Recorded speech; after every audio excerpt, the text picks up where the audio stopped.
Science is an integral part of human activity. We are not, every time, ever since mankind started to learn the language and started to wonder the things about the surroundings about him, he always wondered about many things.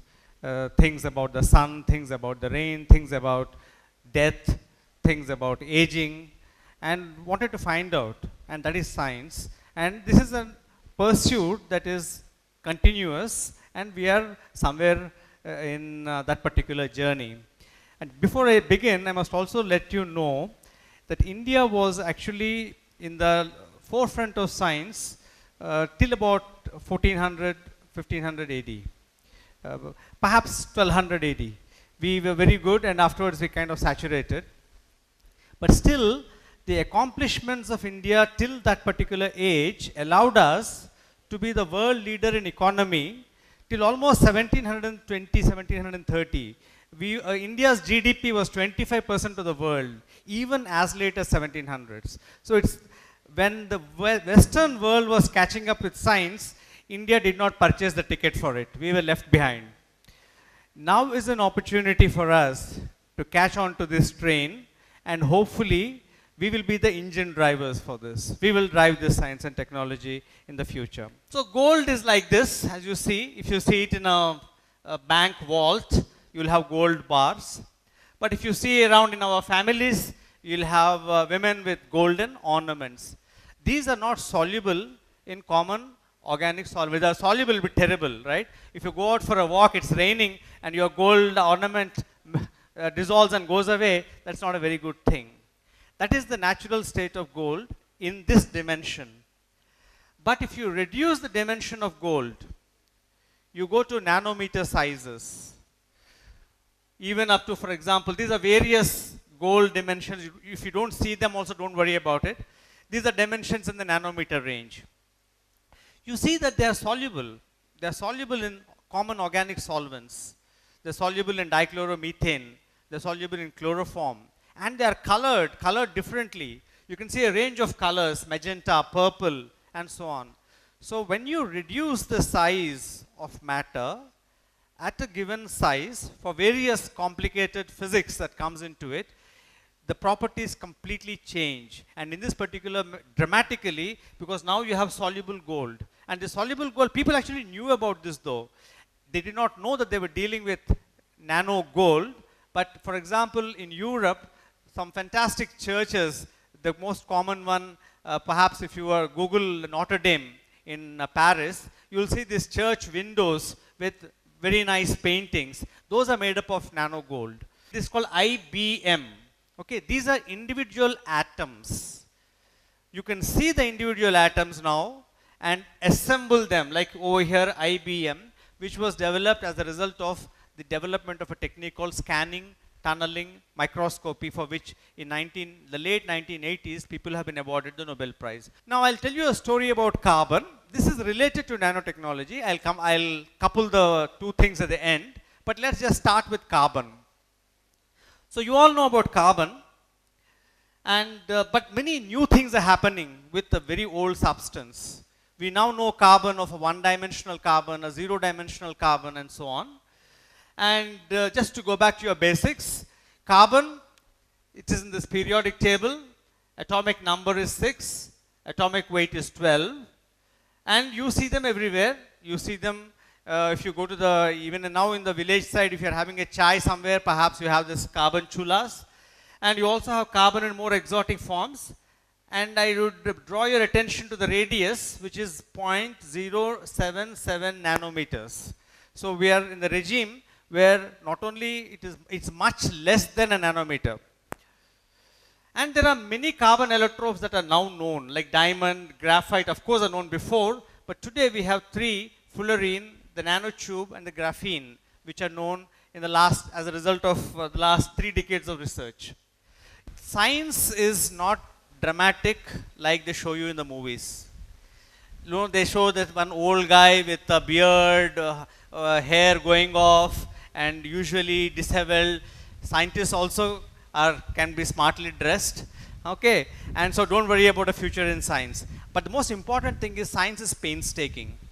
It's like any other profession. You can't get results, eureka moments. There is a eureka moment is a culmination of years of hard work.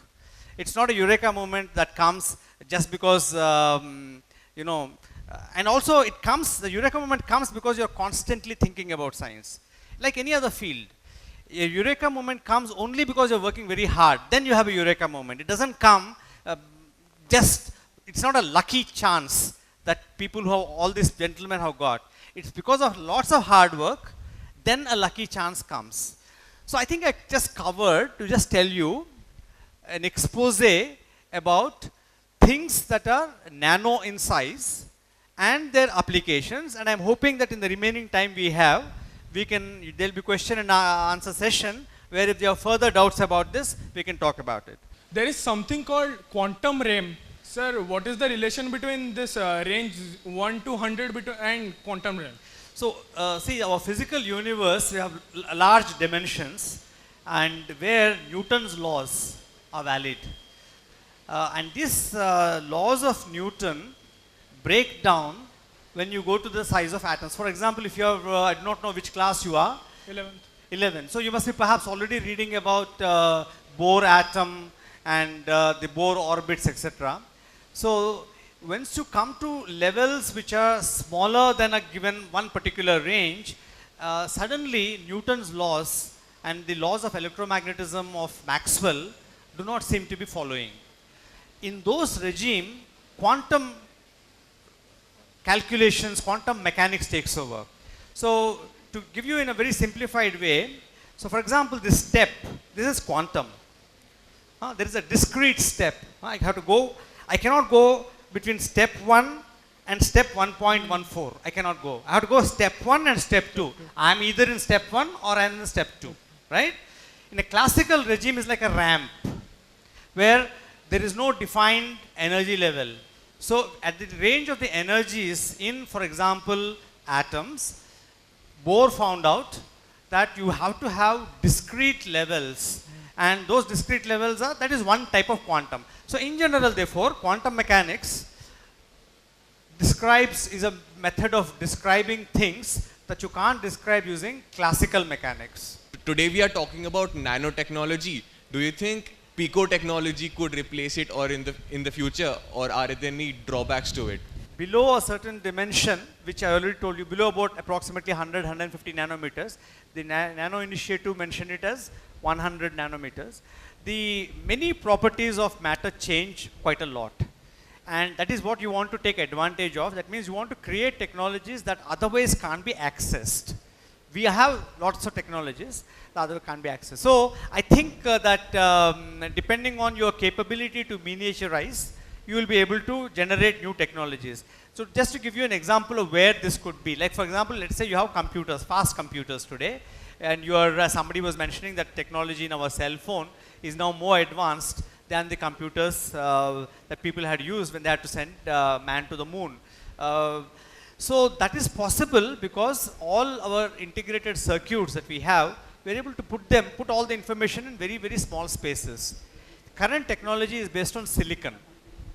So in the silicon, you have to use the conventional technology of taking a silicon foil and creating patterns on it, which are information.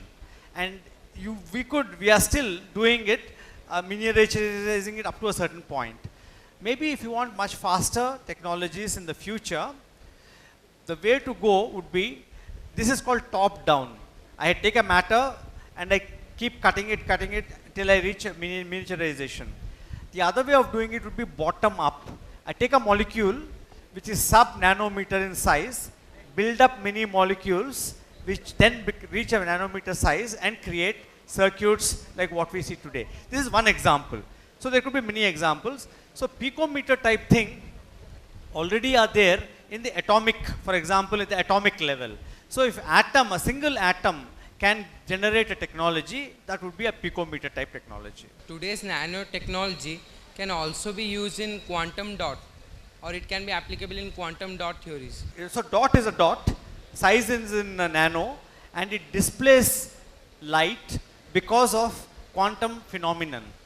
So that's called a quantum dot. We know that graphene has very good thermal conductivity. So in case of solar cells, where we don't have much of the energy available harvested, or even in geothermal, if we could use graphene as to harvest the solar cells or from geothermal energy, it would be much more efficient. So how can we commercially exploit graphene? Yeah. So there is a lot of research at the moment which is happening, and there are prototype devices already available. Now it comes to the commerce. How effective in terms of, is it cost benefit ratio versus the conventional material versus the graphene? So the cost benefit ratio exceeds, that means if your technology is available to readily prepare graphene in a stable form on a tonnage that you need it, then it will definitely be coming into picture. But as of now, already graphene is being used as a material in such devices. How can we use nanotech in case of genetic engineering? Genetic engineering is, in a gene, you have a number of base pairs. Like you have, for example, adenine, guanine, cytosine, and other base, uracil are our bases that are there. The way these bases are organized constitute a gene. So for example, if I have A, G, G, C, C, U, it goes on. It's a gene for a certain function. If I replace one of them in a given order, its function gets modified. So that is already being done. Genetic engineering is already being practiced. So for example, properties can be induced. So let us say, if I have this famous case, you must have heard about the BT brinjal. I don't know whether you heard about it or not. BT is biotechnology, brinjal is brinjal. So BT brinjal wants to make brinjals which would degrade less easily and give you brinjal that will be shining, so that the market, when it comes even after 10 days, they are fresh. The way it is done is that certain components of the gene that give you your normal brinjals are modified. First you have to identify each of those sequences and their properties, and then you tinker with some of them very selectively. And that means, for example, you have to replace one with the other. And as you, perhaps I'll just take this opportunity so that it's important for us to get our things right. The gene helps in the next stage is protein synthesis. The proteins carry out the function. So if I have a certain sequence of bases, it is understood that a certain protein has to be produced. If I change one of them, then the coding tells you that that particular protein is now no longer needed, something else will be produced. And something else will have a different function. And because of it, you will have a property which is better or which is bad. So that you need to understand before you put it.